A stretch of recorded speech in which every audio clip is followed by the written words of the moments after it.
Hello Mythbusters, Stephen here. A few weeks ago, shaved my head and face to approximate Jamie Heinemann's appearance in a bid for attention towards the myths that I'd like you guys to test.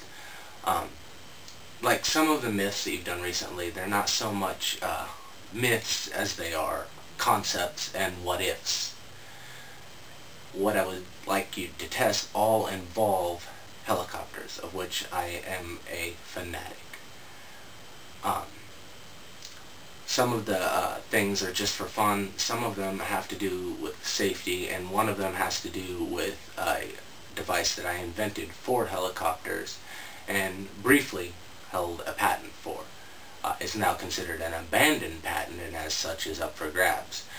But I would like to revisit the original argument of whether or not my invention works.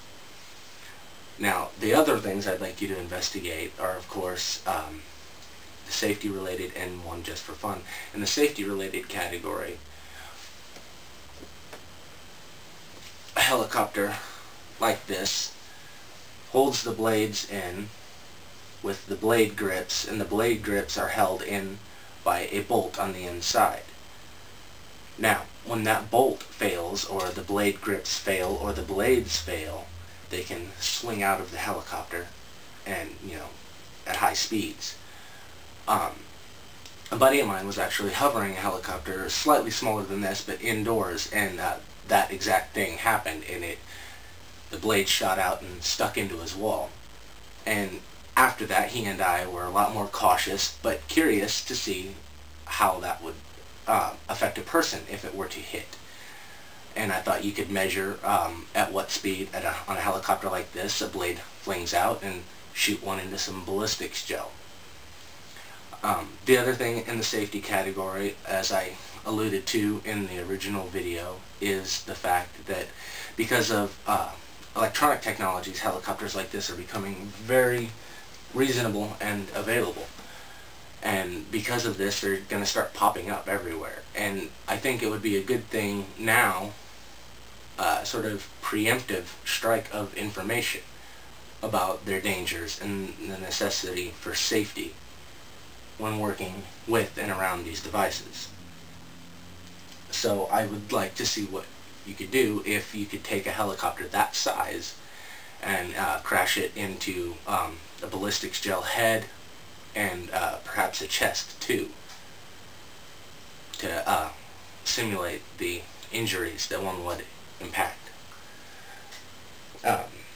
And then, just for fun, I thought you could sort of revisit the airplane on a treadmill, of which, I was an arguer on your boards at one point for, and do a helicopter and an elevator.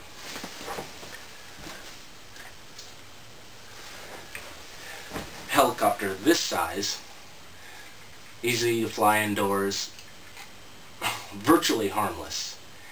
I was thinking you could take it in an elevator and fly it and see what happens when you're hovering and you go up with the elevator or down. Now, this isn't necessarily a myth, but it is a question because I proposed this to my friends and some of them think when the elevator goes up, the helicopter will go down. Some of them think nothing will happen. My theory is that when the elevator goes up, the helicopter will go down a little and then kind of stabilize. If the elevator goes down, the helicopter will go up just a little, probably a little bit more, but it will still stabilize. I don't think it will continue to climb. But who knows? I thought you guys could test it. The other thing I had strong interest in the Mythbusters testing for me is an invention I had come up with when I first started with helicopters, and then I actually later held a patent briefly for, called the dynamic stabilizer. It's a freely rotating wing that you mount close to the center of gravity of a helicopter that when the helicopter mixes the air coming in from underneath with the air coming down from the rotor wash, the blade right here gives you lift. That's my theory, is that it intercedes between those two, and it's an extra little oomph. The helicopter that I first started testing it on, I went from being able to fly it for 6 minutes before I noticed the motor winding down to be able to fly it well over 8 minutes.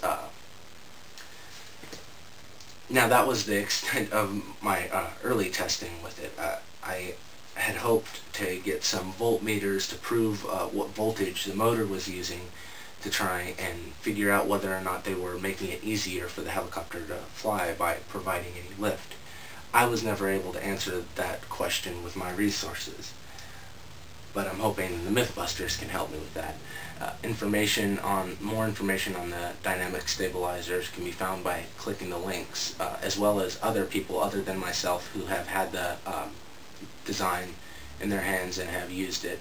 You can visit Dave Herbert or Night Flyer's page. I have links to. What I was really hoping to see is some way to really actually see the airflow around a helicopter. And that's really hard. You don't see helicopters being done in wind tunnels because they just stir up the air too much. You can't keep those nice little lines to see what's happening to the smoke. I'm not sure if that's the reason, but that seems like would be why. And what I was thinking, if you could mount a model helicopter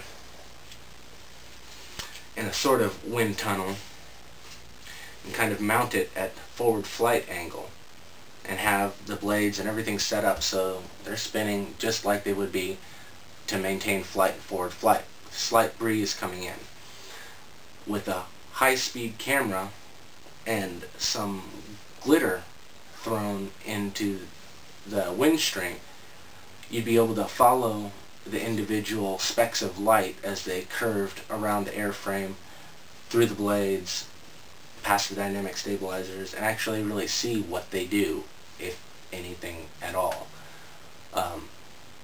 Or even a long exposure on a camera with the background being all black and the helicopter and the dynamic stabilizers painted black, and a strong light on the glitter would get you these lines, I think. I don't know. That's where you guys come in. Well, thank you for taking the time to watch this, Mythbusters, and everyone else who has watched this, and will now proceed to criticize me.